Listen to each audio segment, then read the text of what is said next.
Hello mga kapwa ko drivers, lalo na sa mga momshi na nagdo-drive din, nagbabiyahe, yan po.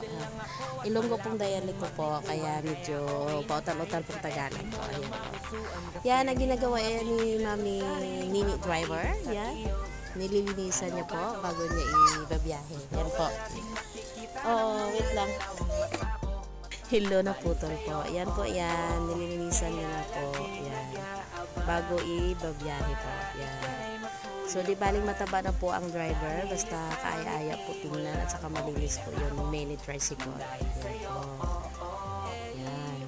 2 years na po, mahigit na po, 1 year ako nagde-drive. Binabiyahe ko. Before, ang ex-partner ko po nagbibiyahe niya. Ngayon ako na. Yan po. Mabuhay po mga kako drivers, lalo na sa mga momshing drivers. Thank you for watching. Bye!